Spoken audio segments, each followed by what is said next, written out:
For episode 21 of Graduated and Grown, I have Caira Button, who is a YouTuber, leasing agent, and above all, a Chicago lover on the podcast today. I think you guys are really, really going to enjoy this conversation. So, just a little bit of background on Kai. So, she started making videos about her small studio in Arizona a couple years ago, and now she actually lives in a beautiful Chicago apartment with floor to ceiling windows, along with her boyfriend Alex and her super adorable fur baby Louie. He is so cute. Oh my goodness. If you guys follow her on Instagram, I know you guys know. One of the many reasons why I found Kai to be so interesting is because she is one of the people who have been able to basically grow their side hustle into their full-time job. So originally she did have a 9 to 5, but with hard work and just people being so interested in what she has to say, she's been able to grow her platform to over 20,000 subscribers on YouTube, 140,000 followers on TikTok, and nearly 10,000 followers on Instagram. And actually, recently, her boyfriend actually quit his 9 to 5 and is now working with her to grow her business. And it's absolutely amazing. You'll hear about that a little bit more in the podcast. She talks about some of his specialties and how that helps her out and things like that. But Kai is very, very relatable and she's super funny and she just really loves sharing her adventures in the city. So whether you're from Chicago or interested in Chicago, or if you just like city life, I think you will definitely enjoy this episode. And I think it's also going to be really cool just to hear from an influencer who's really relatable. I think a lot of influencers, once they hit a certain mark on YouTube or whatever, something goes viral, they kind of lose their relatability. But Kai literally felt like someone that I met in Trader Joe's. And oh, I forgot to mention, Kai is a Trader Joe's fanatic. She actually talks about it in the episode. So for today's episode, we talked about her journey to becoming a content creator, dealing with loneliness while living alone, because Kai did live alone for a little bit. And I was really interested in that because you guys know I'm preparing to live on my own in a few months.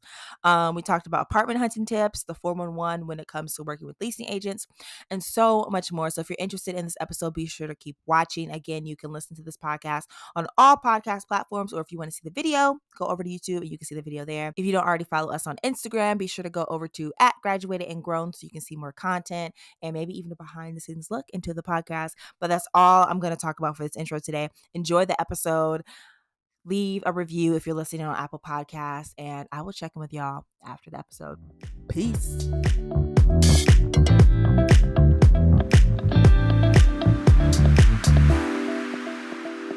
Today, I have a super fun, super unique, and very special guest. Everyone, please say hi to Kai. Kai, how are you? I'm doing good. Thank you so much for having me on today. Oh, no, thank you for being on the podcast. Very, very excited to have you on and talk about living in Chicago, being a leasing agent, being a content creator, and also just the apartment space. I found you on YouTube, I don't know, maybe like 2 years ago.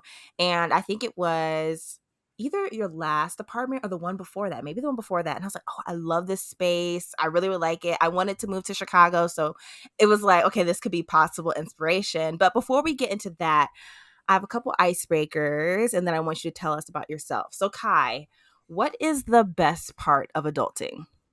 Oh, it's a good question. Um, Freedom, Mm, being not being held to other people's standards and being able to kind of just create your own life. I I agree. guess that's my That's answer. that's a good answer. Okay, now what is the worst part of adulting? Just about everything else. The freedom's the only um, good thing. yeah, I don't know. I There's a lot that comes with adulting that's just so not fun. Like, first come to mind, taxes. Who likes taxes? Mm, Um, all the things that seem really fun that you get to do as an adult, like buying your first house or buying your first car. None of these things actually turn out to be fun. They just turn out to be a lot of work. And it's very cool to have the financial freedom to do them, but it it is not as glamorous as it looks. I agree 100%. And I'm not even fully adulting yet, but yes, I can definitely agree with the taxes thing. Very annoying. Anyway, so what is like one of the top things on your bucket list right now? Ugh. Okay, so I love to travel. I'm a huge travel junkie. If you would have asked me 2 years ago, I would have told you that I'm never going to, like, find a city that I actually want to live in long term and that I just Mhm. wanna travel the world. Obviously, the pandemic has not made this easy, But I definitely still have a bunch of places on my bucket list. I've traveled a decent amount, and so now I'm kind of dwindling down to like my like last few of like I really like I haven't done I've done Northern Africa, but I haven't done anywhere in Mhm. like Southern Africa, so I want to do that. Mhm. I really want to do a train trip through Eastern Europe. I really want to go to Argentina. Nice. Mhm. Um, so those would be my next bucket list items. Do you have any international travel planned for, like, the end of this year? Fingers crossed. We currently have tickets to go to Europe. We got tickets for $250 round trip to Belgium. What? I know.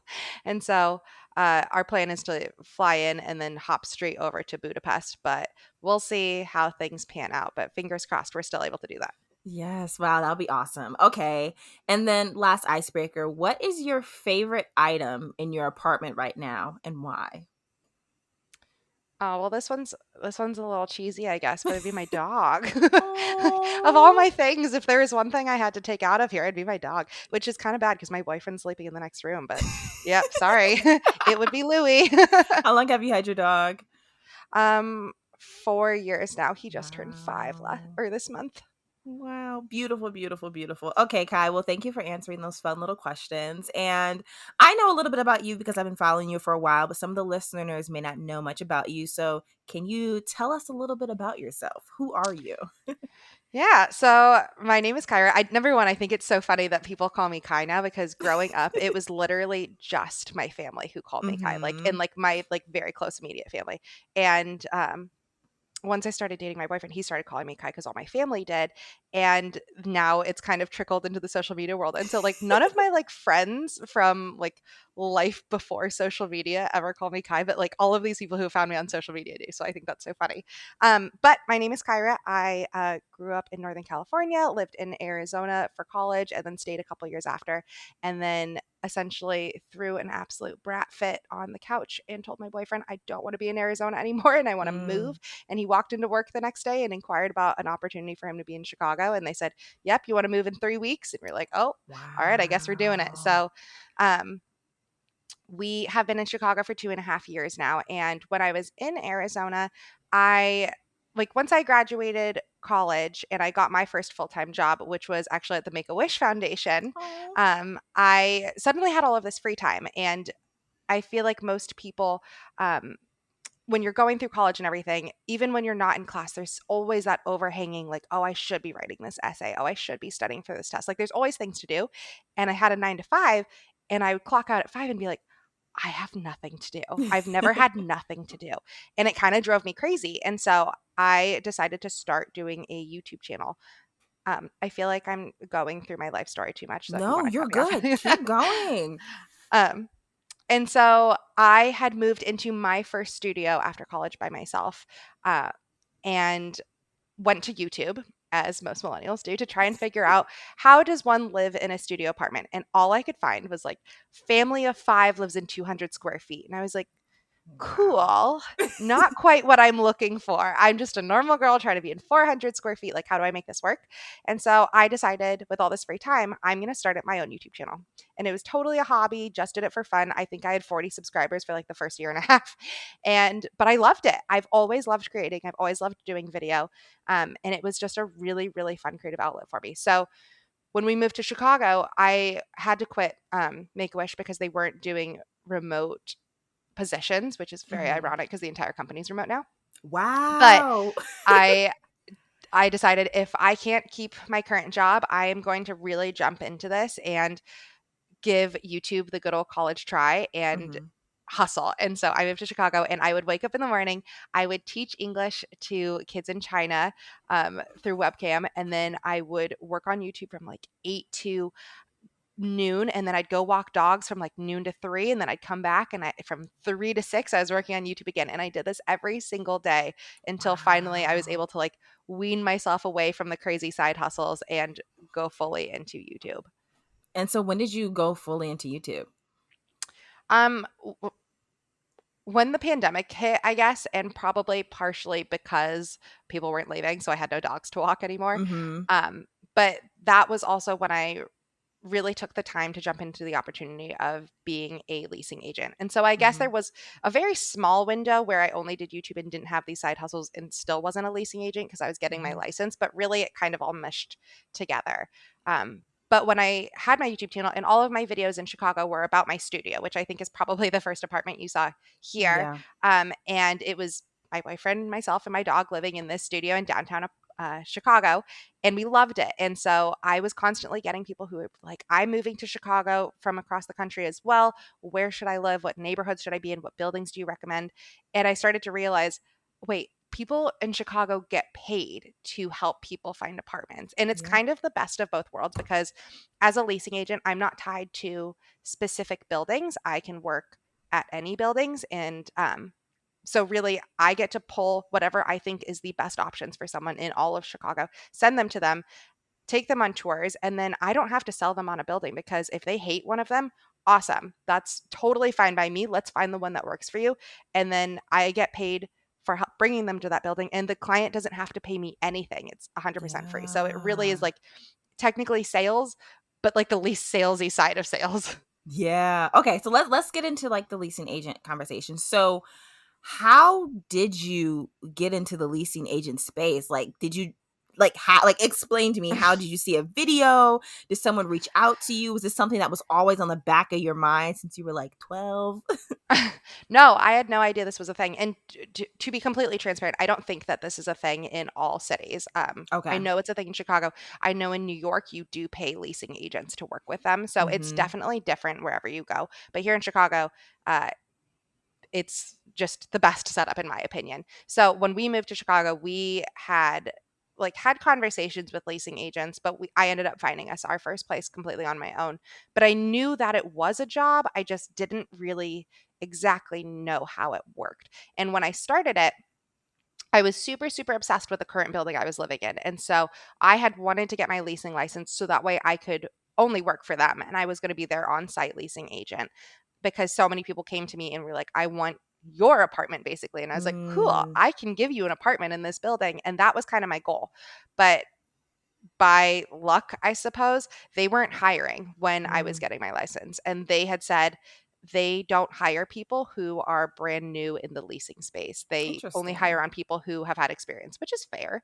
And I didn't have experience. So they were like, go to a brokerage for a little while, kind of get your feet wet, see what you think. And then you can always apply when we have an opening. And so I did that, went to a brokerage. First brokerage did not click with me at all. They just didn't train me. And I didn't have a team, which at the time I didn't even know was a thing, but I realized very quickly how important it is to have a team because I would have questions, like very simple questions, like how do I find out what the utilities are for this building that I'm quoting my client? And I would ask like the HR person who brought me on, and they'd be like, well, since you don't have a team, you have to go to the CEO for your questions. And I was just like, hold on. CEO. There is no way that the CEO of this entire brokerage is who I should be talking to about utilities. Like there has got to be a better stepping stone. And so Yeah. I honestly at that point had given up on leasing, didn't want to do it anymore. And then I randomly met uh, Stephanie, who is my co-team lead on my current team. And I trained under her, learned everything she had to offer, and I grew really, really fast. Wow. And it got to the point where Steph and I looked at each other and were like, all right, let's go into this together because it was pretty evident. I was growing so fast, I could have gone off and started a team on my own. But we have really we have a really good skill set combined. And so to be able to do it together, we were like, we'll grow and be so much stronger if we do it together. So in less than a year, probably about 6 months of us working together, I had become co-team lead with her, and now we Wow. have a team of agents underneath us who we're able to train together and get to work with us. So it's been really, really fun and really exciting. That's awesome. So why do you think that you were so successful at the job so fast? Like, what is it about you that you think made you like an amazing leasing agent? Social media. Mm. I think when you think about real estate agents and you think about how they market themselves, you think about flyers, faces on benches, faces on Yeah. grocery carts. Like all of these things have worked in the past, but it's kind of the old style of being stuck in that box of thinking. And I always and will forever consider myself content creator first, real estate agent second. And that is Mhm. what sets me apart is people don't find my videos and want to work with me because I am showing off necessarily like the most beautiful, most luxury apartments in the world. I show videos or I make videos that have beautiful apartments in them and really good deals, but I also am 100% personality. And I am not afraid to go on camera looking awful. And I'm not afraid to roll on the ground of apartments or just be super goofy or dance like a complete weirdo. I will always put my personality out there. And I think that that is what has set me apart because there's thousands of leasing agents in Chicago. The only thing that I can offer that sets me apart is me. And Mhm. that has been the best selling point. And that is something that I really try and teach all of the agents on our team is you have to set yourself apart by being your best self and showing your personality. And so when people have found me, I think that is why I get so many people who want to work with me because they feel like they already know me by the time that they reach out and ask for help for an apartment. Okay, so let's say Sally wants to move to Chicago and she saw your YouTube video. She really liked the 2 bedroom that you showed on Michigan Ave. How does she go about, or I guess, what does she have to do to get in contact with you? And then after she gets in contact with you, what happens next? Yeah. So, number one, congratulations, Sally. Um, so, people get in contact with me in all sorts of different ways. A lot of people slide into my DMs on Instagram. I usually have my brokerage email on my description of my YouTube videos as well, so people can reach out through that. Hmm. People find my email for like my content side as well, and will slide in that way. They come at me in all sorts of different ways. I get a lot of referrals too from clients that I've already helped or friends that have someone who's moving to Chicago. But once they reach out, I have set up a jot form that then gets me all of their information. I can find out what their must haves are, what their nice to haves are, what size apartment, what their price point is, what areas they're looking for. And then I set up a time to jump on the phone with them and can really dive in, make sure that all that information is correct, really narrow down on the details, see if there's anything that they forgot, talk them through honestly how realistic is their budget right now because the market has been so crazy. And that's been one of Ugh. the hardest parts is when I started, it was in the middle of the pandemic. So I could someone could come at me and be like, I want this size apartment for this budget with these must-haves. I know I probably won't get them all. And I could come back and be like, congratulations, I found you everything you want with all of your must-haves plus your nice to haves, and it's under budget. And now I'm just like, Oh. I found an apartment, go quick. Like it's been the market is so insane now. So that's often a Hmm. conversation I have in those first calls too. Um, but after we have that phone time and are able to talk about it a little bit more, I then go to, I have crazy spreadsheets. One of the most exciting things that's come out of this is, as I said earlier, we moved to Chicago because my boyfriend had a job opportunity here. Hmm. Leasing has gone so well and social media has gone so well for me that my boyfriend's actually left his full time job and now works with me, Yes. which is really fun. And he has the analytical data brain I do not have. So he's been able to help me build out crazy spreadsheets of just all of the buildings in the city, keeps them up to date with current pricing and availability. And that's the best thing ever. And so Hmm. from that, I go through hundreds of buildings and pick out these are the top 5 to 7 that I think would be a really good fit for you. Send them over to the client. And then I usually have them narrow it down to about 4 or less just because more than 4 becomes nuts and it is every single time. And so Hmm. once we've narrowed it down to 4 or less, that's when we'll set up tours. And whether those tours are in person and they're going to fly into Chicago or they already live in Chicago and we'll go together to the buildings, or virtual tours, which can be either a Zoom call or it can be that they send over videos of the buildings taken of the units. It could be either way. And then hopefully after they tour, they absolutely fall in love with the unit and put in their application and they're all done. Nice. So when you and Sally go to tour a unit, you know how apartment buildings have their leasing agent? Would it just be you and Sally, or would it be you, Sally, and then the building's leasing agent?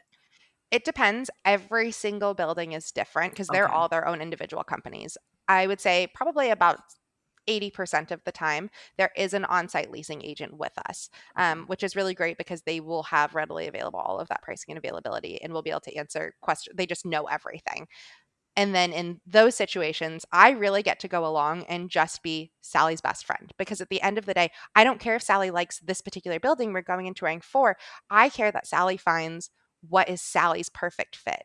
And I make sure that if I know that there's something that is really important to Sally and Sally forgot to mention it, I'll bring that up. Or Mhm. I always see, it's so funny, I always see clients go into apartments and I can tell right off the bat that they hate it. If it's just not the right fit, I'll see them walk in and they'll get really quiet and they won't really have any Wow. questions. And the on-site leasing agent will be like, "So, what do you think?" And they'll be like, "Well, yeah, the space is really big. It's great." And I'll look at them and I just cut through it and I'm like, "You hate this one, don't you?" And they're like, Oh. It's not my favorite." And I'm like, "Yep, that's totally fine. We've got other options. Let's just move on to the next." Like, you don't have to be polite. You're picking your Mhm. next home. And so I get to kind of just be the one to help them narrow it down, make sure all the questions are answered, and really make sure it's a perfect fit for them. And then some of the times the on-site leasing agent isn't there with us and they'll do a self-guided tour. So essentially I Mhm. take the client through myself. And in those situations, they'll give me all of the pricing and everything and keys to the building and I get to just walk around and show them myself, which is a really great option as well. I do most of the time prefer having somebody with me though. Mhm. Okay, because they're kind of the experts of the building, and they can answer like pretty much all questions, right? Yeah, nothing will be missed if an on-site leasing agent is there, whereas if something's not included on my price sheet or something or another, there might be a few things that I'd have to be like, "All right, I'll get in contact with the building afterwards and we'll get these things answered." And I Mhm. prefer just to be able to have them have all of the information they want right in that moment. And I like to be the friend in the situation. I like to be the one that gets to sit back and be like, make sure that they have everything answered, but not be the one actually presenting it forward, if that makes sense. Yeah, that makes sense. Okay, so what would you say are the pros and cons of I'm trying to think. Do I want to ask you the pros and cons of working with the leasing agent or the pros and cons of not working with the leasing agent? Oh, ask me the pros and cons of working with Okay. I would Tell me, what are the pros yeah. and cons of working with a leasing agent? Well, so pros right off the bat, it's free. You have Mhm. somebody who fully knows and understands the market in Chicago. You have somebody who knows exactly what all of the buildings will be requiring, what you need to apply. If that's a good deal for the concessions, you have somebody who can advocate for you and ask if there is anything else coming on the market or when things are more competitive. Right now, the market's too hot to be able to do it. But Mhm. during the pandemic, I could ask for extra concessions or if they could give a month of free parking Wow. or things. And that's a position that a lot of people don't want to advocate for themselves because they don't want to be the person to do it. I Yep. will happily be the person to do it. Put me in that position. I am here for it. Um, and it just takes out all of the legwork. I think one of the biggest things that people do not realize is it can be tough to get in touch with these buildings. I am talking Mm. calling 13 times to set up one tour for one building because there's off-site leasing agents and they go on lunch and there's only 4 leasing agents in the office and they're all on tours and it can be Mm. super super tough and it saves you all of that time because it is literally my job to then schedule all of those tours. So it just makes your life a whole lot easier. Um, I honestly, a con of working with a leasing agent. I guess depending on the leasing agent you pick, if you find someone who you just don't really click with, make sure you Mm. leave and find someone you do. Because if you're touring in person, you're going to be spending about 4 hours with this person, and you don't want to be with someone who's not enthusiastic or dragging their heels or feels like they're just kind of going through the motions. You have to go with someone who's going to be fun to hang out with the 4 hours because it's exciting for you to find your next home and you want someone who's excited as well.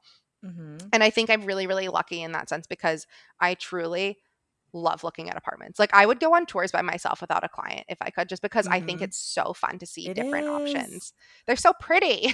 Yeah. And I love envisioning them and how you could create your own space and put your stuff in where you'd lay it out and everything. So you definitely, if you are working with a leasing agent, make sure you find someone that you click with because if you don't, that could be just a really big bummer. Um, Mhm. and then lastly, specifically in Chicago, there's two types of listings. There's professionally managed buildings and then privately managed, which would be like your landlord owned, or if you're in a condo building and someone owns that particular condo, but they're renting it out to you long term. Mhm. A lot of leasing agents do not do the professionally managed buildings because pricing changes on them every single day, concessions change on them every single Right. day. A lot of them think they also just can't work with them, which isn't necessarily correct, but you want to find somebody who can do it all because the in my opinion, the professionally managed, you get so much more and you have a really, really great experience. And they come with the amenities and just lots of different perks. Um, and so you want to find a leasing agent who will show you everything that you want. So that way you can really find exactly the place you're looking for. So, what do you do when you show Sally the 4 apartments that she chose and she doesn't like any of them? Like, do you show her another set of 4? Do you pass her to another leasing agent? Like, how does that work? Because I'm sure some people just don't like, what they're presented with. Yeah, so I will say I have never gone out and toured with someone and showed them 4 options and they walk away and don't like any of them because you have Wow. to think about there are hundreds and hundreds of buildings in Chicago. And I am giving them a very, very curated list of the top 7, usually about 7. And so I've already weaned through tons of buildings that I think would not be a good fit and really found the best possible things for that budget. And so Mhm. I've never had somebody who's gone and seen them and been like, you know what, these aren't what I'm looking for. Or if it was, maybe it comes down to a budget thing, but usually we can Mm. then, just as we continue through till the next building, all right, we've decided to lower the budget a little bit to something that's a little bit more comfortable for them. But if that was to happen, no, I wouldn't pass them because at that point I've already spent 4 hours with them, and I I am determined to find Sally her perfect dream home. And so yeah, it would be let's pull some more options. Let's go back to the drawing board and find a couple more that really fit exactly what you're looking for. Gotcha. Okay, that's awesome. Okay, last question about the leasing space before we get into like apartments. So I know the market last year was crazy, and a lot of like I attended actually this webinar from some like realty group, and they talked about how low Chicago rent was, and I'm like, oh, I should have moved last year. And we know this past year, a lot of companies are like, yeah, you're coming back into the office. So I'm sure like apartments are like, yes, let's put these prices back to pre-pandemic pricing. So, how would you describe the market as of today, August 2021? How is the market right now? Oh, it has been crazy. I would say we've plateaued out a little bit from the spike we saw at the beginning of summer because you're Hmm. right. There was a while where prices were insanely low. I could find people, studios in professionally managed buildings with laundry and unit for $1,000. There No was one way. that had a balcony on it for $1,000. Like it was unreal. It's one of the worst things I've done, but I don't regret it, is that I shared all of these prices, but now people go back and see like my old reels and my old YouTube videos of this insane pricing during the pandemic. And they're like, hey, I need a 1 bed for less than $1,000. And I'm like, I'm so sorry. I Yeah. literally have nothing I can show you. Um, and so it was really, really, really low. And then once early springtime, or not early springtime, late springtime, early summer hit, prices shot up because all of a sudden, just like you said, offices opened back up. Residency programs were taking in students again. Colleges were coming back in Yeah. person. Like everything was happening. So that way, all of these people who left the city all were coming back in all at once. And it was insane. I was on a tour with a client, and the building only had one option that was going to be coming available for their move Wow. date. And while we were on the tour, the on-site leasing agent got a text from her coworker in the office and said, someone just applied for that unit and it's gone. And she was like, I'm so sorry. I have nothing else to show you. And we left. So Wow. it got to be really tough. Those studios that were going for 1,000 bumped up to like 1,900. They almost doubled in price. I'd Woo. say things have come down a little bit. They're closer to like 16, 17, which is Mhm. pretty on par to what they were pre-pandemic, but yeah, prices have it's been all over the place. Do you think it'll I've always heard this from like coworkers, oh, Chicago pricing decreases a little bit during the winter because no one wants to move to Chicago in the winter. Is that true? Yeah, historically that has always been true. You typically do get the best deals in winter. This winter, I have no idea what's going to happen. If there's a year for it to be different, I think it would be this one, and this will be an anomaly. But I my lease is also up in winter, so I am Ooh. hopeful that things will kind of simmer down. It seems like I think they will, but just with everything going on, you have no idea. That's true. Okay, so let's talk about your first apartment. Tell me, what was your favorite feature? What was the square footage? And then how does it compare to your current apartment that you're in? Yeah, so my first apartment holds like such a little special place in my heart. It was the first and only time that I ever have lived completely on my own, like no roommates, no family, no boyfriend, nothing. And it was a little studio in Arizona, and it was like $630 per month, Wow, which a it was in a dream. pretty good, I know, it was in a good location for that. I was like, I don't need a cosigner. I can just do this on my own. I'm an adult. Um, and it was so cute. I absolutely loved the space. It used to be a Best Western that they completely gutted and turned Wow. into these cute little studios. But you can totally tell when you go and you're like, I see how this was a hotel room before. Um, but it was I had gone through some, like, not great roommate situations, and it was really, really nice to finally have a space that was entirely my own. And Mhm. I always tell people when I have clients who are like, "I'm trying to decide, do I want a roommate? Do I wanna live by myself?" I always tell them, like, "Look, you do you. If you are someone who you really want that companionship, like, I totally get it. I also am someone who doesn't like to be alone. Yeah. However, living on my own was the most empowering thing I've ever done, and it was such a special time in my life that I know I'm fingers crossed, will never be living on my own again. Mhm. And to walk into your space and look around and be like, I am responsible for everything in here, but also the pride of like, this, everything in this is mine. If it's messy, it's because it's your mess. If Yeah. it's sparkling clean, it's because you've cleaned it. It was just so, I don't know how to say it, but it was so special. I really, really loved that apartment. And I think that was a huge time of growth for me. And I think that is why, even as a leasing agent, I should be someone who I'm like, oh, I only want to do 3 bedrooms or penthouses or things like that, because that's how obviously I would make the most money. But honestly, at the end of the day, I have such a love for studios because I think you can set up your space so incredibly functionally that I think that will always be something that continues to inspire me and makes me love my job so much. I love that. And it's funny because I think studios get a bad rep. And I used to be anti studio, like, oh, studios are too small, yada, yada, yada. But like seeing how you set up your studio, and then there's this one girl I follow on TikTok, but she lives in New York. You can really make a studio work for you. I just think you have to be really intentional with where you put stuff and the furniture that you buy. Maybe you have underbed storage. Maybe you have like racks in your closet. So, love studios. I think they're really, really nice. So, how would you compare your studio to your new place? So we are currently in a 1 bed, Mm-hmm.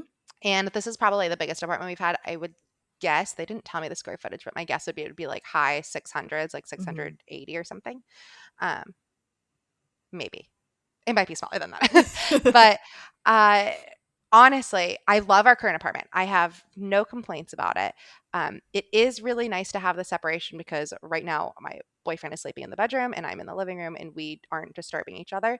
However, I have told him multiple times after our lease is up here, I do think I want to move us back into a studio or a convertible, which is Ooh. like an in between of a studio or a 1 bed where Mm-hmm. it doesn't have a wall, it doesn't have a door, or it might have a wall. It doesn't have a door to separate your space, but there is a designated bedroom area, whether it's that there's a wall there, but in a doorway, but no actual closing door, or it might just be like a nook that you put your bed in, something that says, like, this is where your bed should be. And because our current apartment, it's really pretty and we have windows around a corner, but the corner is in the bedroom. And so the rest of the apartment, because we have this giant wall here, we miss all of that light. And I just think it would be such a cool Mm. space to have still the same amount of square footage. I don't necessarily want to be living in a really tiny apartment anymore just because we work from here and we have our desks and like all of the things that we really do need and use every single day. But to be able to have it be a open space and be able to be creative with that space and figure out what works best for us, because I think a lot of people when they look at it, they aren't okay with a studio because they don't want their bed to be in their kitchen area. They don't want it to all be the same space. But the design aspect of it that gets me so excited is you then have the freedom to break up your space exactly how you want.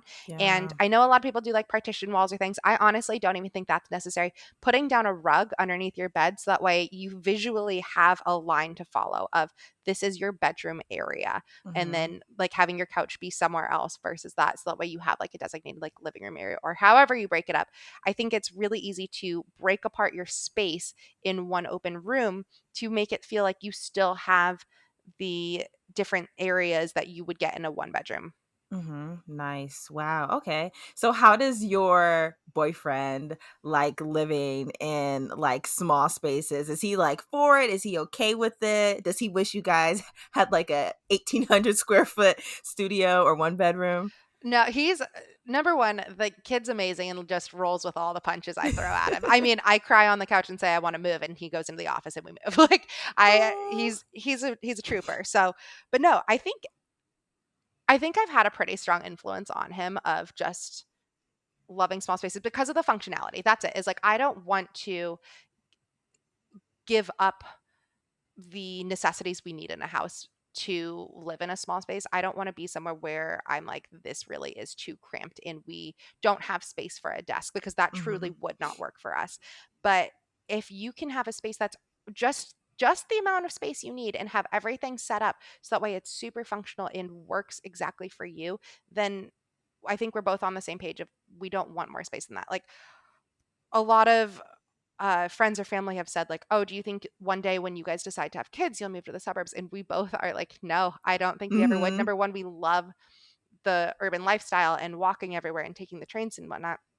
But number two, we've done that. We had a house that we bought in Arizona and we had a huge yard and everything and just never used it. It was such a waste of space Wow. to us. And so for us, we're like, all right, we now have learned we love a rooftop and we don't need a yard. Like we would love to get a townhome one day that has a rooftop, but we don't need the giant green space. So Mhm. I think we always want to keep things to just an actual functional space and not have any wasted space or extra rooms or just unnecessary because you just fill it. That's the other part is when you Mhm. have too much That's space, true. you just end up filling it with things that you do not need. That is 100% true. Okay. So when you're going apartment hunting or when other people are going apartment hunting, what are a few things that people kind of forget to consider when they're looking for their dream home? Like something they think about as an afterthought. Yeah, a couple would be I often have people who forget about utilities, and utilities Mhm. are just about never included in Chicago. Parking in Chicago is heinously expensive. It's two to three hundred dollars a $200 a month. month? 2 to Ah, 3. I've seen parking as expensive as over 3, but it's generally between 2 to $300 a month. That is like an apartment in some places in the country. So yeah. I always try and stress like if you can use the public transit and you're open to it, I use public transit every single day. It's $2.50 to get anywhere, or it's $100 a month for an unlimited pass, which like you'd have to be writing a lot to make that make sense, but you don't need it. Anyways, Mhm. and then proximity to grocery stores is another one that I think people forget about a lot because if you have a car, it's not a big deal. But if you don't have a car and you're me walking to the grocery store, you want to make sure you either have an easy bus route or can walk there really quickly. Um, because you don't want to be somewhere where you have to walk 15 minutes to get to the bus and then the bus then takes you another 7 minutes from the grocery store and you have to carry your stuff that whole way. It would just be a nightmare. Mhm. Well, you do a lot of cooking. So what do you do? Do you live close to a grocery store? And if so, do you have a cart? Like I've seen some people walk with a cart, or do you have some bags, your boyfriend has some bags, and you just make sure not to buy milk or like washing powder when you're walking? Okay, we don't buy milk anymore truly because number one, he was the only person who drank it. And then I Mhm. was carrying the groceries home by myself. And I was like, you're done with milk. If you want milk, you got to go pick it up on your own. I'm not doing it anymore. But Yeah. we used to live a walking distance to a Trader Joe's, so that was super convenient. Now we have to hop on the train and it's one stop and it's still super easy. But I do Mhm. have him come with me just because it's stairs to get the wheeling cart up and down. But it took me a year to buy a wheelie cart for groceries because I always thought like just little like babushkas used them. I am wrong. Everybody needs a wheelie cart. If you are moving to the city, you absolutely need to get one because it was the best thing ever. It's so much easier. And so Mhm. we take our little wheelie cart and go off. And I go to the grocery store. every single week, like pretty much on the dot, because I can only fit so much in that wheelie cart, but it's the perfect amount to last us through the week, and then I need to replenish after. Nice, nice. Okay, I want to go back to you were talking about living on your own for the very first time a few years ago. So I'm preparing to live on my own and I'm excited, right? But I think I'm also not thinking, oh, wow, it's probably going to be a little bit lonely. And I know you did a video about like, being lonely in a new place by yourself. So how do you deal with loneliness in an apartment by yourself? Yeah, it was the first time in my life I had to become extremely intentional with my time, because before that I always had roommates or was in high school, but Hmm. all through college I had roommates, and so I had a friend who I could bug at the drop of a hat to go hang out with me, and I did. I was that friend. Hmm. And I went from that to suddenly being like, I have to plan things out with my friends. Plus, all of my friends had also graduated and were in their full time jobs. So everyone's suddenly busy and on completely different schedules from one another. And so I really had to take the time to reach out and be that person who instigates and say, I have Tuesday free. Do you want to come over and we'll order Chinese food? Or even a lot of my friends, because we just graduated, just starting our jobs, we were all on budgets, and I would just ask people if they wanted to come over and hang out and have coffee. Or at the time I had a Hmm. pool. So like that's always a great free activity, but something where I constantly had things on the calendar to be like, all right, I will hang out with people at these times. Um, Hmm. it definitely is a growth period because you have to become more comfortable with time on your own. And I learned to fill that time with doing things that made me really happy. And so I would cook myself really nice meals, even though it was Hmm. just for me, because it was something that I enjoyed doing. I would do like all of these things that you see that seem really glamorized online, like doing your skincare routine and nighttime routine of like taking a bubble bath and watching a show. And like all of these things really felt like things that made me happy and filled up my time. Because, like I mentioned in the beginning of this, when I graduated and I had that free time, it drove me crazy. I love to be busy and I did Yeah. not know what to do with myself. And eventually it just got to the point where like I was borrowing, my boyfriend was living with a roommate at the time who had a little small dog that was very similar to mine, and I used to like literally steal their dog. I would go over there and just be like, CJ, I took Nixie, she's gonna hang out at my house for 2 days. And he's like, that's my dog. And I was like, sorry. And it got to the point where I was just like, I'm going to do this for myself. I'm gonna get, and like that was the best decision ever. And I'm not saying everybody needs a pet, but like to be able to come home to a little furry best friend, and then like for me to then be like, all right, and I have to take him on walks and I have to do all these things, like Hmm. it gave me so much. And I think I could live on my own as long as I had a pet pretty long term. But if I didn't have a pet, I think it would be tough for me. I like people too much. I Hmm. like interaction. Yeah, I get that. I'm thinking about getting a pet too. Okay, awesome. I think that's really, really good advice. And so you moved to Chicago. I'm assuming you only knew your boyfriend, obviously. So how did you make friends in a new big city? Yeah. So that was a tough one. And this is probably one of the most common questions I get asked, because especially I wasn't working a full-time job anymore. I was working for myself and I wasn't in school, so I wasn't going to class. And that's how I'd made all of my friends all my life, was through school, Yeah. through work. And what do you do? And so I my apartment offered workout classes, so I would go to those a lot, and I made some good friends through that. But really, what really hit it off for me was I went on Bumble BFF and made myself an account, and I felt so uncomfortable doing it. I'd never been on a dating app or anything, and so I didn't even know, like, which way do I swipe? Like, what am I doing? Do I Right. just look like such a weirdo? But what you have to keep in mind is like every single other person who goes on that app is also super intimidated, and they also feel like people are going to think that they seem weird for being on the app as well. But everyone honestly just wants friends.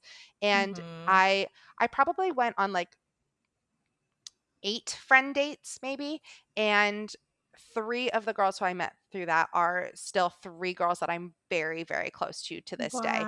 Wow. One of them, we are bridesmaids together in another girl's wedding, who like the 3 of us Hmm. became super close. So like I built some really, really fantastic friendships through Bumble BFF, and I really highly recommend that for people when they first move, because it was a game changer for me. Um, the other thing is like just put yourself out there and let people know that you're looking for friends, because people are so much nicer than you think. Like Hmm. you always think people eye roll. They really won't. People want to help. It is just natural. And so I told everyone I knew, if I'm walking down the street, if I was in the line at Trader Joe's and someone says hi to me, I'd be like, "Hi, I'm new here and I need friends." And it like yeah, I probably seemed crazy, but it worked and I made a Mhm. lot of friends that way too. So just like let yourself be vulnerable and it works out better than you'd expect. I also this last year, I don't know how people are doing it through the pandemic. Honestly, like my heart goes out to people who Yeah. have moved through the pandemic because that is so tough. But I hosted a small event about a month ago where it was just for people to come and meet up with others who are in the city. And so the entire premise was just every single person in that room was also looking for new friends. So go around and meet them because Wow. you're not alone in this. And how often are you in a situation where you can look around and know that everybody is there for the same exact reason as you and you all are wanting the same thing out of it? And that was one of the coolest things I've done. I cannot wait to do another one. And it was the coolest thing to me because I really just got to go and facilitate. And afterwards, I was seeing on social media like groups of people who had met there were going to dinner together afterwards or joined Oh. the same social volleyball team to hang out. And I was like, this is exactly what I wanted it to be. And I was so glad that it worked. Yeah, that's so awesome. I'm so happy that you did that. If you do another one like later this year, I will definitely come through. Yes, I will. I will for sure. Awesome. So let's talk about you as a content creator. So, when did you notice that your channel was starting to pick up? So that's a really interesting question because I think the like kryptonite of being a content creator is you never feel like your channel is picking up. Like I Mm. always tell people if you are going into content creation, you better love it deep into your soul because it is I have never worked harder at something in my entire life. I don't know that I ever could work harder at something in my entire life. It is Mhm. tough because for the first 3 years, I think maybe after 3 years, I hit 1,000, maybe 2,000 subscribers or something. Maybe I'm talking 2 years, probably. It was when I hit about Mhm. that mark. And before that, I was posting 2 videos a week for 2 years to be Wow. able to hit that point. I think at this moment, check. I think I've hit 20K. I have my laptop recording at this moment because oh no, I'm still at 19,000. Oh no, it had happened. I'm at 20,001 as of now. We got Woohoo! there. Um, but I Congrats. thank you. I like that's another reason why I'm on this computer because I was like, I need to let that one screen record this moment for me. But yeah, for so long, you are just screaming into the abyss. Like there is content being pumped out there. I was working as hard at it back then as I do now, and Wow. just nothing is happening. So you gotta love it, and you have to look at the 5, 10 year plan, not at the 1 year plan, because you will not see the growth you want.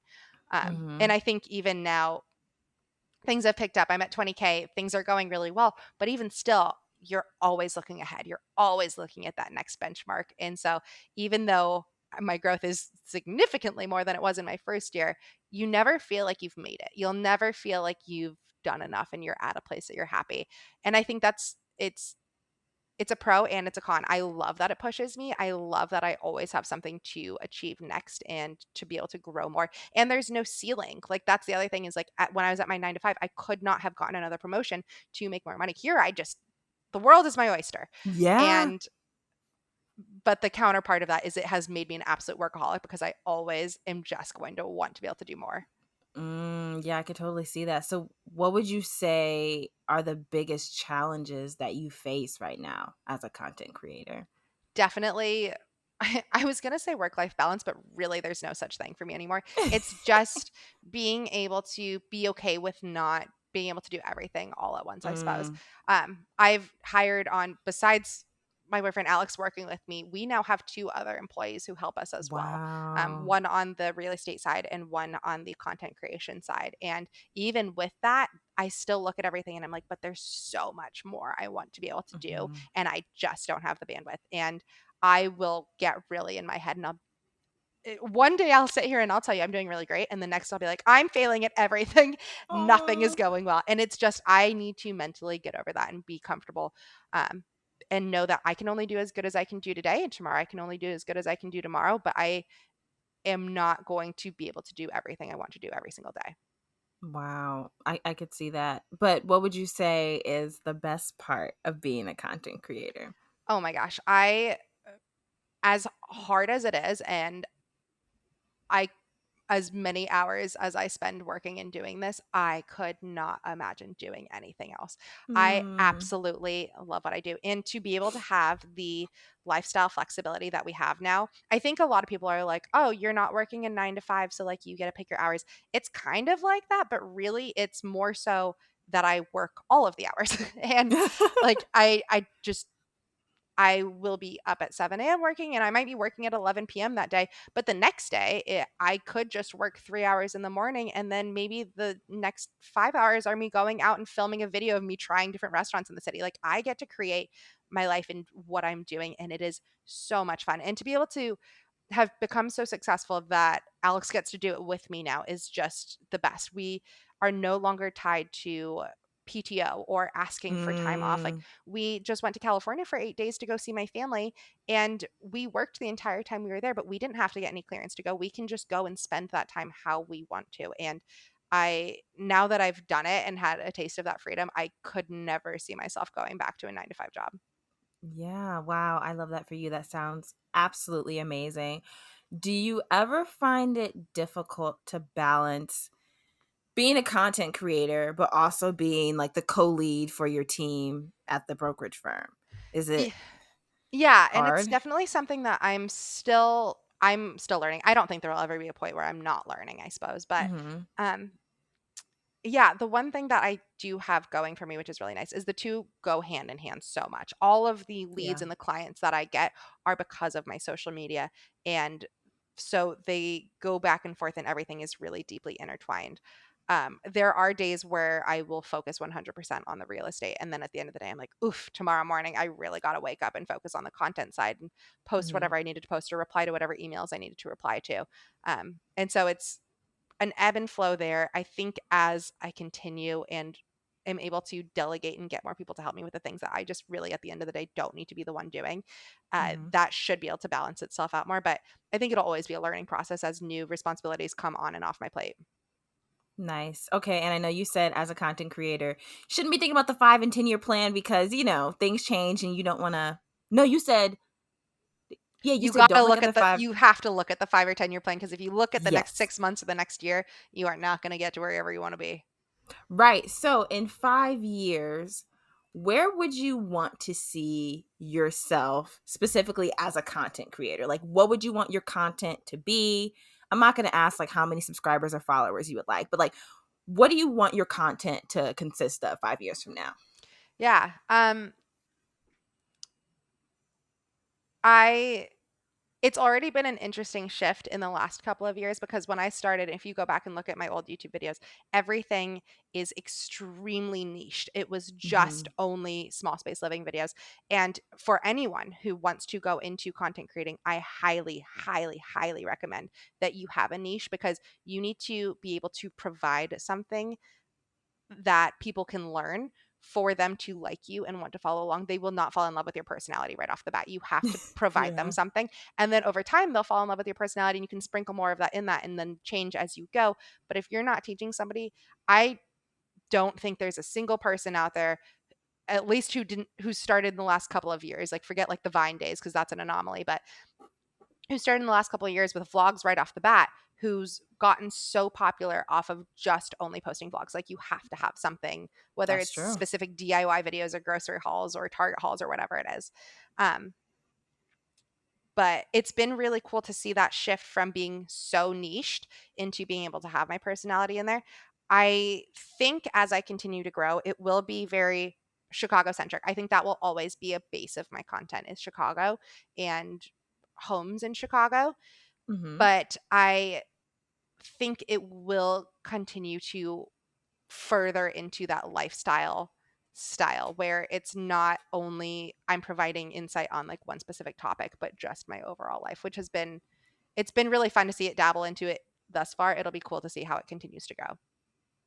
Awesome. Yeah, I definitely can't wait to see how it grows. And we're coming to the end of the interview, but I always like to have the listeners walk away with a little bit of advice from the guests. So I have two final questions for you. So, what advice do you have for people who are preparing to move to a new city and find an apartment? Be realistic and don't overstretch your budget, but also be realistic about what your budget is going to get you. And don't be afraid to look at more of a budget apartment, and it might not be this shiny new toy that you want it to be, but once you get yourself in there and you put your personal touch on it, you can make that place feel like home. And I think that's Mhm. the really important key part. You don't want to move somewhere and spend so much of your income on an apartment that you can't go out and have drinks with friends after work and things like that. You want to keep it realistic. And then also, what advice do you have for someone that, I guess, just navigating a city? Do you have any advice for someone that's preparing to do that? Definitely do your research, and more than anything, I guess, be very aware of your surroundings.